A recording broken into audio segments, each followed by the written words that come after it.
News 18 Punjab Haryana ਵੇਖ ਰਹੇ ਦਰਸ਼ਕਾਂ ਦਾ ਸਵਾਗਤ ਹੈ। ਮੈਂ ਹਾਂ ਗਗਨਦੀਪ ਚੌਹਾਨ ਤੇ ਇਸ ਵੇਲੇ ਦਿਨ ਦੇ ਵੱਜ ਚੁੱਕੇ ਨੇ 2 ਵਜੇ। ਤੁਹਾਨੂੰ ਦੱਸਦੇ ਹਾਂ ਦਿਨ ਦੀਆਂ 5 ਵੱਡੀਆਂ ਖਬਰਾਂ। ਪੰਜਵੀਂ ਵੱਡੀ ਖਬਰ ਦੇ ਨਾਲ ਇਸ ਬੁਲੇਟਿਨ ਦੀ ਸ਼ੁਰੂਆਤ ਕਰਾਂਗੇ ਜਿਹੜੀ ਸਾਹਮਣੇ ਆ ਰਹੀ ਹੈ ਦਿੱਲੀ ਤੋਂ। ਦਿੱਲੀ ਦੇ ਕੋਚਿੰਗ ਸੈਂਟਰ ਦੇ ਵਿੱਚ ਭਿਆਨਕ ਅੱਗ ਲੱਗੀ ਹੈ। ਜੀ ਹਾਂ, ਪੰਜਵੀਂ ਵੱਡੀ ਖਬਰ ਤੁਹਾਨੂੰ ਦੱਸ ਰਹੇ ਹਾਂ। ਦਿੱਲੀ ਦੇ ਕੋਚਿੰਗ ਸੈਂਟਰ ਦੇ ਵਿੱਚ ਭਿਆਨਕ ਅੱਗ ਲੱਗੀ ਹੈ ਜਿਸ ਚੋਂ ਵਿਦਿਆਰਥੀਆਂ ਨੂੰ ਬਾਹਰ ਕੱਢਿਆ ਗਿਆ। ਮੁਖਰਜੀ ਨਗਰ ਇਲਾਕੇ ਦੀ ਇਹ ਘਟਨਾ ਹੈਗੀ ਹੈ।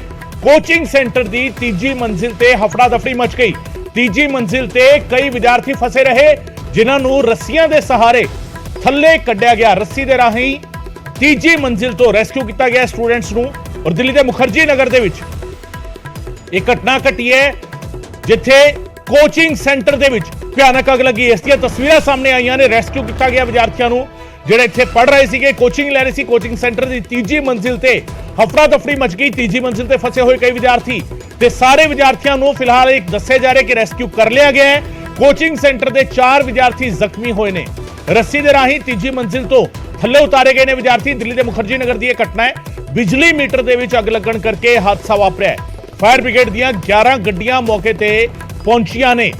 ਦਿੱਲੀ ਦੇ ਮੁਖਰਜੀ ਨਗਰ ਦੇ ਵਿੱਚ ਕੋਚਿੰਗ ਸੈਂਟਰ ਦੀ ਇਹ ਤਸਵੀਰ ਹੈ ਜਿੱਥੇ ਵਿਦਿਆਰਥੀਆਂ ਨੂੰ ਰੈਸਕਿਊ ਕੀਤਾ ਗਿਆ। ਰੱਸੀ ਦੇ ਸਹਾਰੇ ਰੈਸਕਿਊ ਕੀਤਾ ਗਿਆ ਵਿਦਿਆਰਥੀਆਂ ਨੂੰ ਅੱਗ ਲੱਗਣ ਤੋਂ ਬਾਅਦ। ਔਰ ਕਿਸ ਤਰੀਕੇ ਰੱਸੀ ਦੇ ਸਹਾਰੇ ਇਹਨਾਂ ਨੂੰ ਥੱਲੇ ਉਤਾਰਿਆ ਜਾ ਰਿਹਾ ਹੈ, ਥੱਲੇ ਲਾਇਆ ਜਾ ਰਿਹਾ ਹੈ। ਤਸਵੀਰਾਂ ਤੁਸੀਂ ਦੇਖ ਰਹੇ ਹੋ। ਆਪਣੇ ਆਪ ਵਿੱਚ ਇਹ ਹੈਰਾਨ ਕਰਨ ਵਾਲਾ ਮਾਮਲਾ ਦਿੱਲੀ ਦੇ ਮੁਖਰਜੀ ਨਗਰ ਤੋਂ ਜਿੱਥੇ ਕੋਚਿੰਗ ਸੈਂਟਰ ਦੇ ਵਿੱਚ ਅੱਗ ਲੱਗੀ ਔਰ ਉਸ ਤੋਂ ਬਾਅਦ ਫਿਰ ਕਿਸ ਤਰੀਕੇ ਵਿਦਿਆਰਥੀਆਂ ਨੂੰ ਰੈਸਕਿਊ ਕੀਤਾ ਗਿਆ ਹੈ। ਰੱਸੀ ਦੇ ਸਹਾਰੇ ਰੈਸਕਿਊ ਕੀਤਾ ਗਿਆ ਵਿਦਿਆਰਥੀਆਂ ਨੂੰ। ਤੀਜੀ ਮੰਜ਼ਿਲ ਤੋਂ ਰੱਸੀ ਦੇ ਸਹਾਰੇ ਥੱਲੇ ਲਿਆਇਆ ਜਾਂਦਾ ਵਿਦਿਆਰਥੀਆਂ ਨੂੰ। ਫਿਲਹਾਲ ਇਹ ਦੱਸਿਆ ਜਾ ਰਿਹਾ ਕਿ ਸਾਰੇ ਵਿਦਿਆਰਥੀਆਂ ਨੂੰ ਵਕਤ ਰਹਿੰਦਿਆਂ ਬਾਹਰ ਕੱਢ ਲਿਆ ਗਿਆ। ਪਰ ਆਪਣੇ ਆਪ ਵਿੱਚ ਇਹ ਤਰੀਕਾ ਜਿਸ ਤਰੀਕੇ ਵਿਦਿਆਰਥੀਆਂ ਨੂੰ ਰੈਸਕਿਊ ਕੀਤਾ ਗਿਆ ਉਹ ਵੀ ਆਪਣੇ ਆਪ ਵਿੱਚ ਸਵਾਲਾਂ ਦੇ ਘੇਰੇ ਵਿੱਚ ਹੈ। ਮੇਰੇ सहयोगी शंकर आनंद ज्यादा जानकारी देंगे इस पूरे मामले ਦੇ ਵਿੱਚ। शंकर, सबसे पहले तो ये जानना चाहेंगे क्या है ये पूरा घटनाक्रम। तस्वीरें तो सामने आ गई है मुखर्जी नगर से, लेकिन ये पूरा घटनाक्रम क्या है? देखिए, आग लगने की जो घटना है तकरीबन 12:17 की है और ये नॉर्थ दिल्ली के मुखर्जी नगर का इलाका है। नॉर्थ मुखर्जी नगर इलाके की अगर बात करें तो इस इलाके में कोचिंग सेंटर्स बहुत सारे हैं और जिस तरह से इन आग लगने की घटना हुई है उसके बाद ही इस मामले में एक जो छात्र है, छात्रों को जानकारी मिली कि उस बिल्डिंग में आग लग गई है। जबकि वो आग बहुत बड़ी नहीं थी, हालांकि 1 मीटर पे आग लगी थी और उसी के सहारे एक जो तार है, जो केबल है बिजली का, उसमें आग लगी थी। लेकिन छात्र जो है बहुत ज्यादा पैनिक हो गए, छात्र घबराने लगे और तीसरी मंजिल से एक रस्सी के सहारे वो वहां से नीचे उतरने लगे, जिसकी वजह से 4 छात्र मामूली तौर पर जख्मी हुए हैं। लेकिन सबसे राहत भरी खबर कही जा सकती है कि किसी के हताहत होने की खबर नहीं है। इस मामले में, इस आग लगने की घटना में किसी भी शख्स के बड़ी कैजुअलिटी की कोई खबर नहीं है। और मौके पे दमकल विभाग की हालांकि 11 गाड़ियां वहां पे पहुंची, इसके साथ ही स्थानीय पुलिस की टीम पहुंची और राहत और बचाव कार्य को वहां पे अंजाम दिया जा रहा है। लेकिन अभी जो है जो जानकारी मिल रही है कि आग पर पूर्ण तौर पर काबू पा लिया गया है और राहत और बचाव कार्य करते हुए तमाम छात्रों को उस बिल्डिंग से बाहर निकाल लिया गया।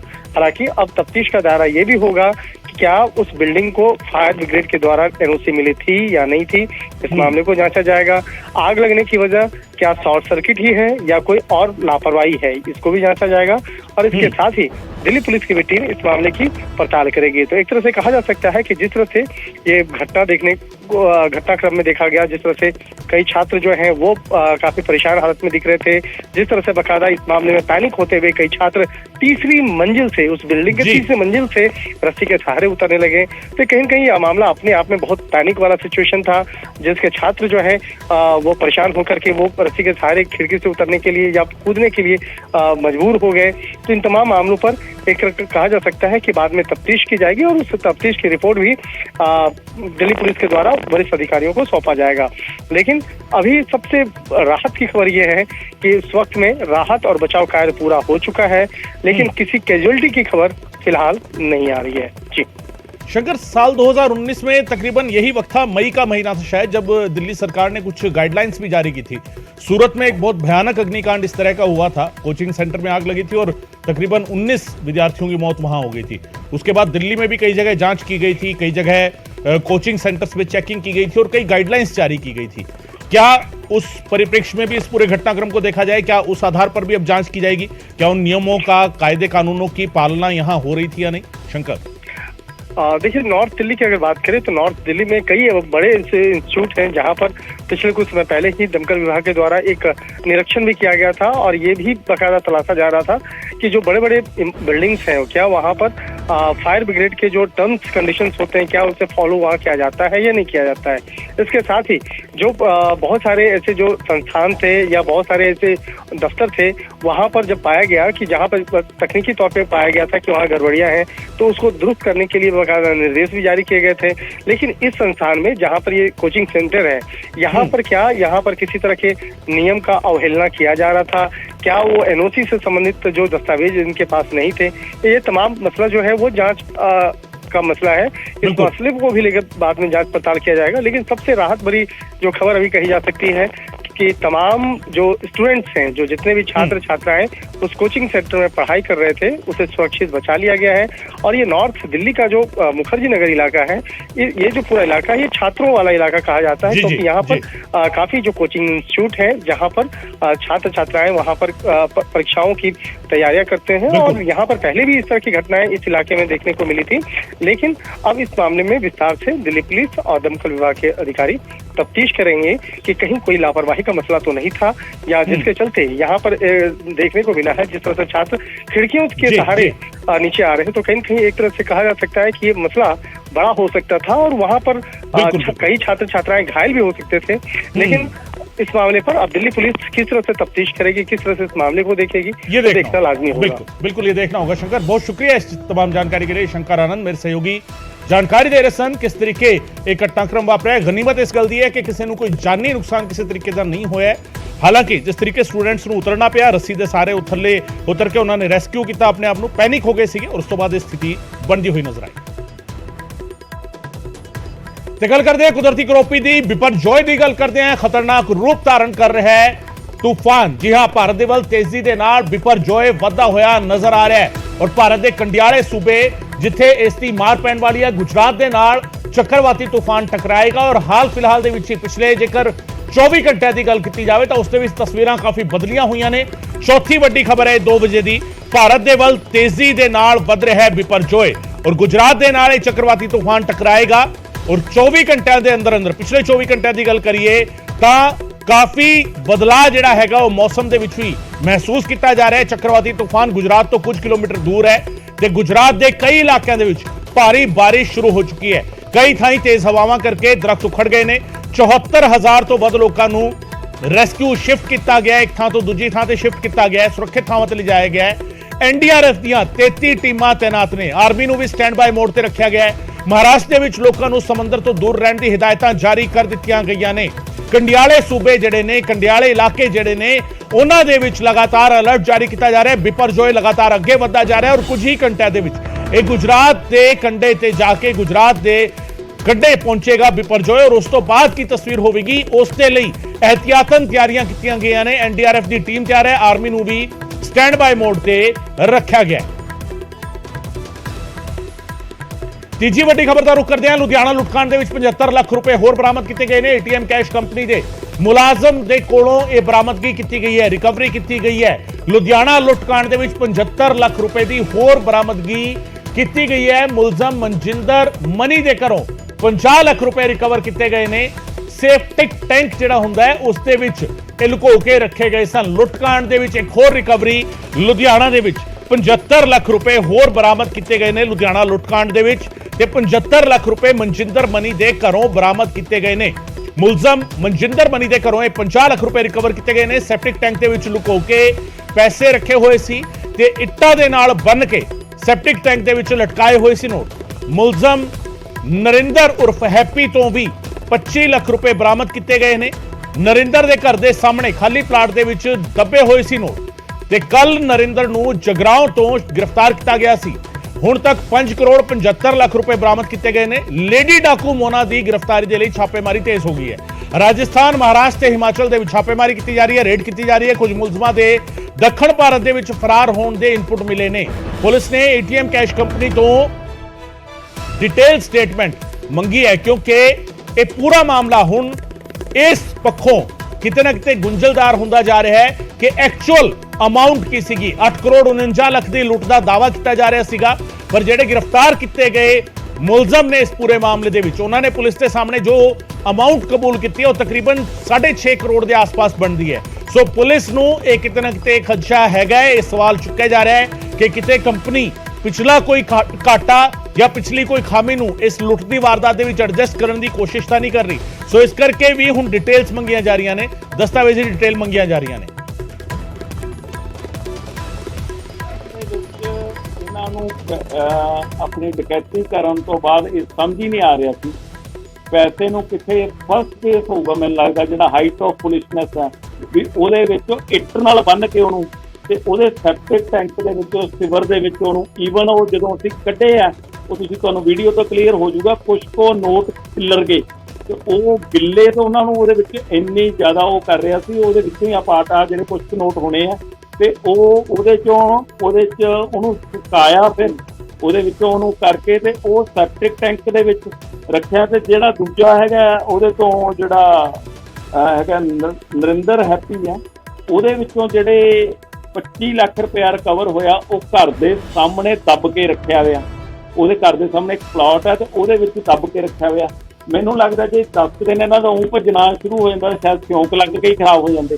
ਇਹਨਾਂ ਨੂੰ ਸਮਝ ਨਹੀਂ ਆਉਂਦੀ, ਡਾਕਾ ਮਾਰ ਬੈਠੇ ਵੱਡਾ ਤੇ ਪਲੈਨਿੰਗ ਇਹਨਾਂ ਦੀ ਜ਼ਬਰਦਸਤੀ, ਪਰ ਇਹਨਾਂ ਨੂੰ ਪੈਸਾ ਕਿਵੇਂ ਸਾਂਭਣਾ ਉਹ ਕੋਈ ਸਲਾਹਕਾਰ ਇਹਨਾਂ ਕੋਲ ਇੱਥਾ ਹੈ ਨਹੀਂ ਸੀਗਾ ਜਿਹੜਾ ਉਹਨੂੰ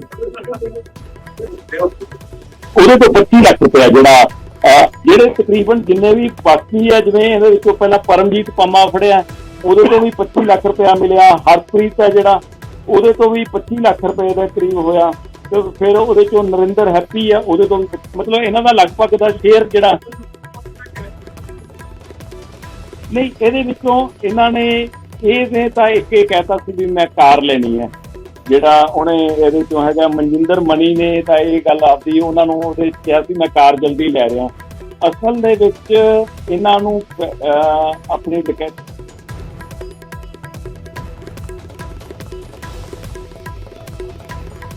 ਤੇ ਇਹ ਤਸਵੀਰਾਂ ਤੁਹਾਨੂੰ ਦਿਖਾ ਰਹੇ ਹਾਂ ਕਿਵੇਂ ਬਰਾਮਦਗੀ ਹੋਈ ਹੈ ਨੋਟਾਂ ਦੀ। ਸੈਪਟਿਕ ਟੈਂਕ ਦੇ ਵਿੱਚੋਂ ਇਹ ਨੋਟ ਕੱਢੇ ਗਏ ਨੇ, ਜਿਸ ਨੂੰ ਦੇਸੀ ਜ਼ਬਾਨ ਦੇ ਵਿੱਚ ਖੂਹੀ ਕਿਹਾ ਜਾਂਦਾ ਹੈ। ਖੂਹੀ ਦੇ ਵਿੱਚ ਇਹਨਾਂ ਨੇ ਟੰਗੇ ਹੋਏ ਸੀਗੇ ਨੋਟ ਤੇ ਨੋਟ ਜਿਹੜੇ ਕੱਢ ਕੇ ਬਾਹਰ ਕੱਢੇ ਜਾ ਰਹੇ ਨੇ। ਨੋਟਾਂ ਨੂੰ ਕੱਢ ਕੇ ਰਿਕਵਰ ਕੀਤਾ ਗਿਆ ਹੈ ਔਰ ਇਹ ਉਹ ਲੁੱਟ ਦਾ ਹਿੱਸਾ ਹੈਗਾ, ਉਹ ਲੁੱਟ ਦਾ ਇਹ ਅਮਾਉਂਟ ਹੈਗੀ ਹੈ ਜਿਹੜੀ ਇਹਨਾਂ ਦੇ ਕੋਲੋਂ ਬਰਾਮਦ ਕੀਤੀ ਗਈ ਹੈ।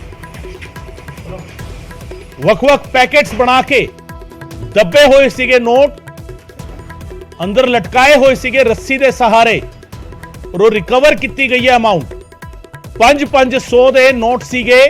ਲੁੱਟ ਦੇ ਹੋਰ 75 ਲੱਖ ਰੁਪਏ ਰਿਕਵਰ ਕੀਤੇ ਨੇ। ਕਿਸ ਹਾਲਤ ਦੇ ਵਿੱਚ ਰਿਕਵਰ ਕੀਤੇ ਨੇ ਇਹ ਤਸਵੀਰਾਂ ਉਸ ਵੇਲੇ ਦੀਆਂ ਨੇ ਜਦੋਂ ਰਿਕਵਰੀ ਪੁਲਿਸ ਦੇ ਵੱਲੋਂ ਕੀਤੀ ਗਈ ਹੈ ਔਰ ਕਾਰਵਾਈ ਕੀਤੀ ਗਈ ਹੈ ਰਿਕਵਰੀ ਦੀ, ਕਿਉਂਕਿ ਲਗਾਤਾਰ ਪੁੱਛ ਪੜਤਾਲ ਕੀਤੀ ਜਾ ਰਹੀ ਹੈ। ਮਨਜਿੰਦਰ ਮਨੀ ਦੇ ਘਰੋਂ ਇਹ ਰਿਕਵਰੀ ਹੋਈ ਹੈ। ਹੁਣ ਲੁੱਟ ਦੀ ਅਮਾਉਂਟ ਵੀ ਜਿਹੜਾ ਹੈਗਾ ਉਹ ਵੱਧਦੀ ਹੋਈ ਨਜ਼ਰ ਆ ਰਹੀ ਹੈ। ਕੱਲ ਤੱਕ ਪੁਲਿਸ ਦਾ ਦਾਅਵਾ ਸੀ ਕਿ 5 ਕਰੋੜ 51 ਲੱਖ ਦੇ ਕਰੀਬ ਤਕਰੀਬਨ ਬਰਾਮਦ ਕਰ ਲਿਆ ਗਿਆ ਹੈ ਤੇ ਹੁਣ ਐਡ ਆਨ ਕੀਤਾ ਗਿਆ ਉਸਦੇ 75 ਲੱਖ ਰੁਪਏ ਹੋਰ ਜੁੜ ਚੁੱਕੇ ਨੇ ਉਸਦੇ ਵਿੱਚ ਤੇ ਤਕਰੀਬਨ 6.5 ਕਰੋੜ ਦੇ ਆਲੇ ਦੁਆਲੇ ਹੁਣ ਤੱਕ ਪੁਲਿਸ ਦੀ ਰਿਕਵਰੀ ਪਹੁੰਚ ਚੁੱਕੀ ਹੈ ਤੇ 8 ਕਰੋੜ 49 ਲੱਖ ਦਾ ਦਾਅਵਾ ਕੰਪਨੀ ਦਾ ਸੀ। ਉਸ ਦਾਅਵੇ ਦੀ ਸੱਚਾਈ ਕਿੰਨੀ ਹੈਗੀ ਹੈ ਇਹ ਹਜੇ ਜਾਂਚ ਕਰਨਾ ਬਾਕੀ ਹੈ। ਤੇ ਸਭ ਦੇ ਵਿਚਾਲੇ ਲਗਾਤਾਰ ਕਾਰਵਾਈ ਪੁਲਿਸ ਦੇ ਵੱਲੋਂ ਕੀਤੀ ਜਾ ਰਹੀ ਹੈ। ਰੋਹਿਤ ਗੋੜ ਮੇਰੇ ਸਹਿਯੋਗੀ ਫੋਨ ਲਾਈਨ ਤੇ ਮੌਜੂਦ ਨੇ। ਰੋਹਿਤ, ਰਿਕਵਰੀ ਦੀਆਂ ਤਸਵੀਰਾਂ ਅਸੀਂ ਦਿਖਾ ਰਹੇ ਹਾਂ ਜਦੋਂ ਰਿਕਵਰ ਕੀਤਾ ਗਿਆ ਅਮਾਉਂਟ ਔਰ ਪੁਲਿਸ ਦਾ ਦਾਅਵਾ ਇਹ ਹੈ ਕਿ ਹੁਣ 75 ਲੱਖ ਹੋਰ ਰਿਕਵਰ ਕੀਤਾ ਗਿਆ ਔਰ ਮੋਨਾ ਡਾਕੂ ਨੂੰ ਵੀ ਛੇਤੀ गिरफ्तार कर लिया जाएगा। की कुछ अपडेट रोहित? जी बिल्कुल गगन, मैं तुम दस देना चाहना वा कि 75 ਲੱਖ रुपया होर रिकवर कर लिया गया और एक दोषी जो कि कल जो प्रेस कॉन्फ्रेंस चल रही उसी दौरान पुलिस को इंफॉर्मेशन आई थी कि 6वां दोषी भी फड़ लिया गया था। उसी दोषी तो ही सारा कुछ पूछताछ करने तो बाद 75 ਲੱਖ रुपया जो रिकवर किया गया और इस 75 ਲੱਖ रिकवर करने वास्ते पुलिस ने एक गल साफ कहते नजर आए ने पुलिस कमिश्नर की इस पूरे मामले दे विच बेशक एक संजीदगी दिखाई है पुलिस ने और पहल के आधार पर इस केस को हल करने की कोशिश की है, पर दूजे ਪਾਸੇ ਉਹਨਾਂ ਨੇ ਇਹ ਵੀ ਕਿਹਾ ਵਾ ਕਿ ਸਾਡੇ ਜਿਹੜੇ ਮੁਲਾਜ਼ਮ ਸੀਗੇ ਉਹ ਮਹਿਜ਼ ਇੱਕ ਕੰਪਨੀ ਦੇ ਮੁਲਾਜ਼ਮ ਬਣ ਕੇ ਰਹਿ ਗਏ ਸੀ, ਨੌਕਰ ਬਣ ਕੇ ਰਹਿ ਗਏ ਸੀ। ਇਸ ਚੀਜ਼ ਦਾ ਉਹਨਾਂ ਨੂੰ ਅਫਸੋਸ ਹੋ ਰਿਹਾ ਵਾ ਕਿ ਕੰਪਨੀ ਦੀ ਨਲਾਇਕੀ, ਕੰਪਨੀ ਦੀ ਜਿਹੜੀ ਲੂਪ ਹੋਲ ਸੀਗੇ, ਜਿਹੜੇ ਦੇ ਕਰਕੇ ਉਹ ਸੁਰੱਖਿਆ ਵਿੱਚ ਜਿਹੜੇ ਲੂਪ ਹੋਲ ਸੀਗੇ ਉਸ ਦੇ ਕਰਕੇ ਇਹ ਵੱਡੀ ਵਾਰਦਾਤ ਹੋਈ ਤੇ ਉਸ ਦਾ ਖਮਿਆਜਾ ਕਿਤੇ ਨਾ ਕਿਤੇ ਪੁਲਿਸ ਨੂੰ ਭੁਗਤਣਾ ਪਿਆ ਵਾ। ਔਰ ਪੁਲਿਸ ਨੇ ਇਸ ਚੀਜ਼ ਨੂੰ ਲੈ ਕੇ ਉਹਨਾਂ ਦੇ ਮੁਲਾਜ਼ਮਾਂ ਨੂੰ ਸੀਵਰੇਜ ਦੇ ਗਟਰ ਤੱਕ ਵੀ ਉਹਨਾਂ ਨੂੰ ਹੱਥ ਮਾਰਨੇ ਪਏ, ਉਹਨਾਂ ਨੂੰ ਉੱਥੇ ਜਾ ਕੇ ਵੀ ਪੈਸੇ ਕੱਢਣੇ ਪਏ ਕਿ ਉਹ ਪੁਲਿਸ ਮੁਲਾਜ਼ਮ ਹੈ, ਨਾ ਕਿ ਇੱਕ ਸੀਵਰੇਜ ਮੈਨ ਹੈਗੇ ਨੇ। ਇਸ ਕਰਕੇ ਉਹਨਾਂ ਨੂੰ ਇਹਨਾਂ ਚੀਜ਼ਾਂ ਦਾ ਕਾਫੀ ਉਹਨਾਂ ਨੂੰ ਅਫਸੋਸ ਹੋਇਆ। ਪਰ ਜੇ ਪਾਸੇ ਉਹਨਾਂ ਨੇ ਇਹ ਚੀਜ਼ ਜ਼ਰੂਰ ਸਾਫ਼ ਕਰਦੇ ਨਜ਼ਰ ਆਏ ਨੇ। ਉਹਨਾਂ ਨੇ ਕਿਹਾ ਵਾ ਕਿ ਅਸੀਂ ਡੀਜੀਪੀ ਸਾਹਿਬ ਨੂੰ ਜਿਹੜਾ ਲੈਟਰ ਲਿਖਿਆ ਵਾ ਉਹਦੇ ਵਿੱਚ ਸਾਫ਼ ਤੌਰ ਤੇ ਅਸੀਂ ਕਿਹਾ ਵਾ ਕਿ ਇਹੋ ਜਿਹੀ ਕੰਪਨੀਆਂ ਦੇ ਉੱਤੇ ਜਿਹੜੀ ਬਣਦੀ ਕਾਰਵਾਈ ਉਹ ਕਰਨ ਦੀ ਸਾਨੂੰ ਪਰਮਿਸ਼ਨ ਦਿੱਤੀ ਜਾਵੇ ਔਰ ਉਸ ਦੇ ਨਾਲ ਇਹਨਾਂ ਕੰਪਨੀਆਂ ਦੇ ਜਿਹੜੇ ਲਾਇਸੈਂਸ ਹੈਗੇ ਨੇ ਉਹਨਾਂ ਨੂੰ ਰੱਦ ਕੀਤਾ ਜਾਵੇ ਤਾਂ ਕਿ ਦੁਬਾਰਾ ਇਹੋ ਜਿਹਾ ਵਾਰਦਾਤ ਨਾ ਹੋ ਸਕੇ। ਗगन बिल्कुल, बहुत शुक्रिया रोहित इस तमाम जानकारी के लिए। रोहित गौड़ जानकारी दे रहे सन। एक बार फिर नाराजगी पुलिस कमिश्नर ने जाहिर की है कंपनी ਨੂੰ ਲੈ ਕੇ। सीएमएस कंपनी का लाइसेंस रद्द किया जाए इस ਦੇ ਲਈ ਪਹਿਲਾਂ ਲਿਖਤੀ ਤੌਰ ਤੇ ਵੀ ਉਹਨਾਂ ਨੇ ਡੀਜੀਪੀ ਨੂੰ ਲਿਖਿਆ ਸੀ ਔਰ ਅੱਜ ਜਦੋਂ ਇਹ ਤਸਵੀਰ ਸਾਹਮਣੇ ਆਈ ਹੈ ਤਾਂ ਉਹਨਾਂ ਨੇ ਕਿਹਾ ਕਿ ਸਾਡੇ ਮੁਲਾਜ਼ਮਾਂ ਨੂੰ ਇਹ ਸਾਰੇ ਕੰਮ ਕਰਨੇ ਪੈ ਰਹੇ ਨੇ ਸਿਰਫ ਇੱਕ ਕੰਪਨੀ ਦੀ ਖਾਮੀ ਦੀ ਵਜ੍ਹਾ ਕਰਕੇ, ਨਲਾਇਕੀ ਦੀ ਵਜ੍ਹਾ ਕਰਕੇ। ਔਰ ਅਜਿਹੇ ਵਿੱਚ ਇਸ ਕੰਪਨੀ ਦਾ ਲਾਇਸੈਂਸ ਰੱਦ ਕੀਤਾ ਜਾਣਾ ਚਾਹੀਦਾ ਹੈ।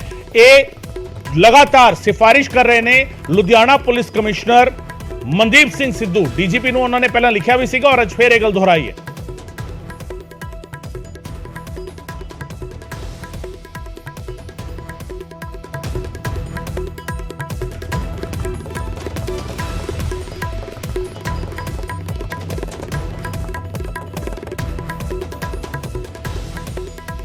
दूजी बड़ी खबर का रुख करते हैं। कैबिनेट मंत्री हरजोत बैंस के बयान से विवाद हो गया। श्रोमणी अकाली दल ने हरजोत बैंस के बयान से एतराज जताया है। सीएम की तुलना महाराजा रणजीत सिंह के नाल करना गलत है।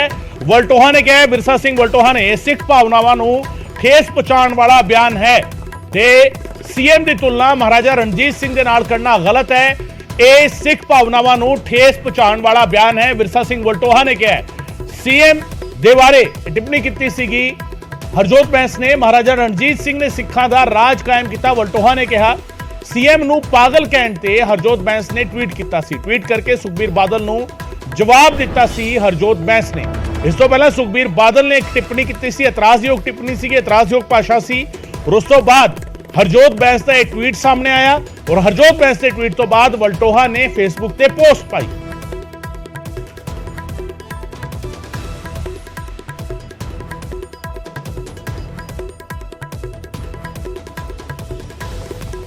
ਤੇ ਵਿਰਸਾ ਸਿੰਘ ਵਲਟੋਹਾ ਨੇ ਫੇਸਬੁੱਕ ਤੇ ਪੋਸਟ ਪਾਉਂਦਿਆਂ ਲਿਖਿਆ, ਮੰਤਰੀ ਹਰਜੋਤ ਬੈਂਸ ਦੇ ਵੱਲੋਂ ਸੀਐਮ ਮਾਨ ਦੀ ਖੁਸ਼ਾਮਦੀ ਕਰਦੇ ਟਵੀਟ ਦੀ ਪੁਰਜ਼ੋਰ ਨਿੰਦਾ। ਬੈਂਸ ਸਾਹਿਬ ਜਿਸ ਬੰਦੇ ਨੂੰ ਉਸ ਦੀਆਂ ਆਦਤਾਂ ਕਰਕੇ ਉਸ ਦਾ ਪਰਿਵਾਰ ਛੱਡ ਕੇ ਚਲਾ ਜਾਵੇ ਉਸ ਦੀ ਤੁਲਨਾ ਮਹਾਰਾਜਾ ਰਣਜੀਤ ਸਿੰਘ ਦੇ ਨਾਲ ਕਰਨੀ ਵੱਡਾ ਗੁਨਾਹ ਅਤੇ ਸਮੂਹ ਪੰਜਾਬੀਆਂ ਤੇ ਖਾਸ ਕਰਕੇ ਸਿੱਖਾਂ ਦੀਆਂ ਭਾਵਨਾਵਾਂ ਨੂੰ ਠੇਸ ਪਹੁੰਚਾਉਣ ਵਾਲਾ ਕਦਮ ਹੈ। ਮਹਾਰਾਜਾ ਰਣਜੀਤ ਸਿੰਘ ਦੇ ਰਾਜ ਵਿੱਚ ਤਾਂ ਗਲ ਵਿੱਚ ਸੋਨੇ ਦਾ ਕੈਂਠਾ ਪਾ ਕੇ ਛੱਡਿਆ ਕੁੱਤਾ ਵੀ ਸਾਰਾ ਬਾਜ਼ਾਰ ਘੁੰਮ ਕੇ ਕੈਂਠੇ ਸਮੇਤ ਘਰ ਵਾਪਸ ਆ ਜਾਂਦਾ ਸੀ। ਪਰ ਭਗਵੰਤ ਮਾਨ ਦੇ ਰਾਜ ਵਿੱਚ ਅੱਜ ਕੌਣ ਸੁਰੱਖਿਅਤ ਹੈ? ਪੰਜਾਬੀਆਂ ਦੀ ਤਾਂ ਛੱਡੋ, ਆਮ ਆਦਮੀ ਪਾਰਟੀ ਦੀ ਸਰਕਾਰ ਬਣਾਉਣ ਵਾਲੇ ਐਨਆਰਆਈਜ਼ ਦੀਆਂ ਕੋਠੀਆਂ ਤੁਹਾਡੇ ਵਿਧਾਇਕਾਂ ਦੇ ਵੱਲੋਂ ਸ਼ਰੇਆਮ ਮੱਲੀਆਂ ਜਾ ਰਹੀਆਂ ਨੇ। ਸਤਿਕਾਰਯੋਗ ਭਗਵੰਤ ਮਾਨ ਹੋਰਾਂ ਦੀ ਪਹਿਲੀ ਪਤਨੀ ਵੀ ਸ਼ੁਰੂ ਦੇ ਵਿੱਚ ਕਹਿੰਦੀ ਸੀ ਕਿ ਮੇਰੇ ਪਤੀ ਵਰਗਾ ਦੁਨੀਆ ਦੇ ਵਿੱਚ ਹੀ ਹੋਰ ਕੋਈ ਨਹੀਂ ਹੈ, ਪਰ ਅੱਜ ਵਿਚਾਰੀ ਧਾਹਾਂ ਮਾਰਦੀ ਹੈ ਅਤੇ ਉਸ ਘੜੀ ਨੂੰ ਕੋਸਦੀ ਹੈ ਜਦੋਂ ਭਗਵੰਤ ਮਾਨ ਉਸ ਦੀ ਜ਼ਿੰਦਗੀ ਵਿੱਚ ਆਏ ਸੀ। ਬੇਨਤੀ ਆ ਟਵੀਟ ਸੋਚ ਸਮਝ ਕੇ ਕਰਿਆ ਕਰੋ। ਵਿਰਸਾ ਸਿੰਘ ਵਲਟੋਹਾ ਨੇ ਫੇਸਬੁੱਕ ਤੇ ਪੋਸਟ ਪਾਈ ਹੈ ਤੇ ਤੁਹਾਨੂੰ ਦੱਸਦੇ ਹਾਂ ਕਿ ਹਰਜੋਤ ਬੈਂਸ ਨੇ ਸਿੱਖਿਆ ਮੰਤਰੀ ਨੇ ਟਵੀਟ ਕੀਤਾ ਸੀ। ਟਵੀਟ ਦੇ ਵਿੱਚ ਹਰਜੋਤ ਬੈਂਸ ਨੇ ਲਿਖਿਆ ਸੀ, ਸੁਖਬੀਰ ਸਿੰਘ ਬਾਦਲ ਜੀ ਆਪਣੀ ਪਾਰਟੀ ਦਾ ਭੋਗ ਪਾਉਣ ਤੋਂ ਬਾਅਦ ਹਾਲੇ ਵੀ ਤੁਸੀਂ ਹੰਕਾਰ ਵਿੱਚ ਹੋ। ਮਹਾਰਾਜਾ ਰਣਜੀਤ ਸਿੰਘ ਤੋਂ ਬਾਅਦ ਭਗਵੰਤ ਮਾਨ ਜੀ ਸਭ ਤੋਂ ਵੱਧ ਪਸੰਦ ਕੀਤੇ ਜਾਣ ਵਾਲੇ ਨੇਤਾ ਨੇ। ਤੁਸੀਂ ਸੀਐਮ ਮਾਨ ਨੂੰ ਮੰਦਾ ਨਹੀਂ ਬੋਲਿਆ, ਸਗੋਂ ਪੰਜਾਬ ਦੇ ਲੋਕਾਂ ਦਾ ਨਿਰਾਦਰ ਕੀਤਾ ਹੈ ਜੋ ਤੁਹਾਨੂੰ ਕਦੇ ਵੀ ਮੁਆਫ ਨਹੀਂ ਕਰਨਗੇ।